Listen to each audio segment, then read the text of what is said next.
Divorcee হয়ে বাবার বাড়ি পড়ে আছি 1.5 বছর হয়।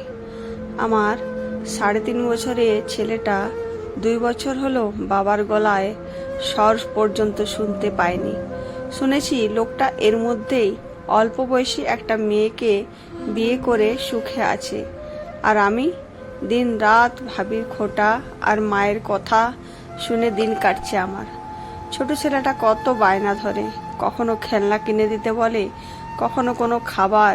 আমি হতভাগা মা, কিছু দিতে পারি না আমার সন্তানদেরকে। না, ওর বাবা কোনো দায় দায়িত্ব নেয়নি ছেলের। প্রেম করে পালিয়ে গিয়ে বিয়ে করেছিলাম বলে আমার পরিবারের লোকজনও তার বিরুদ্ধে কোনো ব্যবস্থা নেয়নি। আমার উপরে রাগ বোরহানের উপর ঝাড়ে তারা।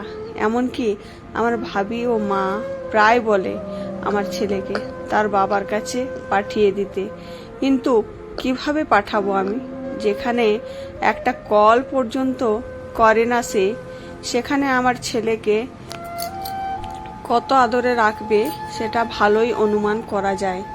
আমি বেঁচে থাকতে আমার ছেলে সৎ মায়ের অত্যাচার সহ্য করবে, তাও এতটুকু বয়সে, সেটা আমি কি করে মেনে নেব? রাবেয়া, এই রাবেয়া, তোর ছেলেকে নিয়ে যা তো। সব কিছু এলোমেলো করে দিল ছেলেটা।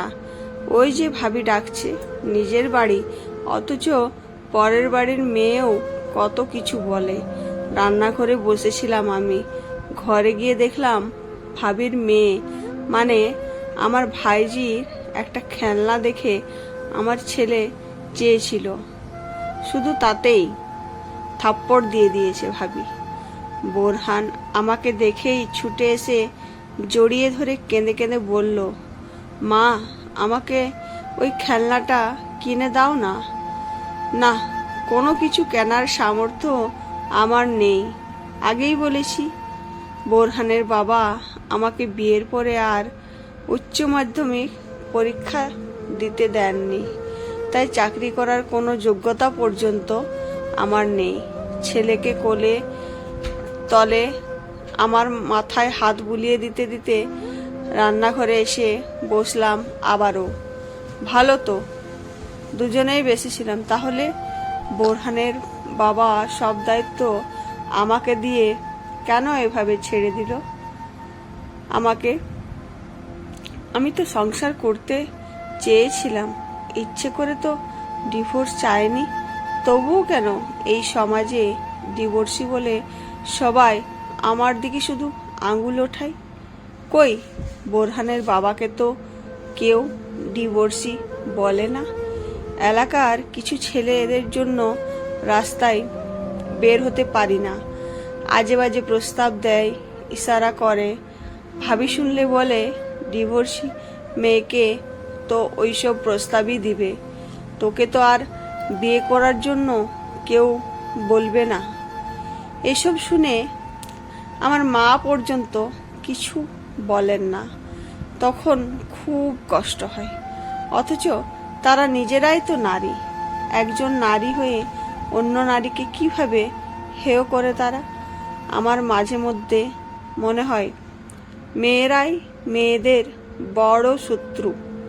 অনেক ছেলেদের তো মজা করে এটা বলতে শুনেছি, ডিভোর্সি কোনো মেয়ে থাকলে দায়িত্ব নিতে চায়। কিন্তু কেন এই উপহাস? আজ যদি এই ছেলেদের বোনের সাথে এরকম হতো, তখন তারা কি করত?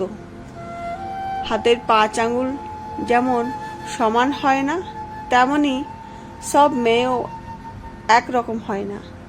ডিভোর্স হয়ে গেছে মানেই কেউ স্বেচ্ছায় সংসার ত্যাগ করে না, কেউ শেষ নিঃশ্বাস পর্যন্ত সংসার করার জন্য চেষ্টা করে। কিন্তু সমাজ সেসবের থোড়াই কেয়ার করে। তথাকথিত এই ভদ্র সমাজে প্রেমিকের সাথে বন্ধ ঘরে সময় কাটানো মেয়েদের দিকে কেউ আঙুল উঠায় না। তাদেরকে কেউ বলে না তারা সমাজের কলঙ্ক, অথচ বৈধভাবে সংসার করা মেয়েটাকে তালাকের পরে শুনতে হয় সে সমাজের কলঙ্ক।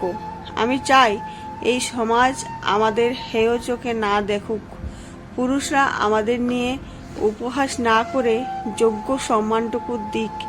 আমরাও মানুষ, আমাদেরও সম্মান আছে, দুঃখ আছে, কষ্ট আছে, আমাদেরও অধিকার আছে মাথা উঁচিয়ে বাঁচার।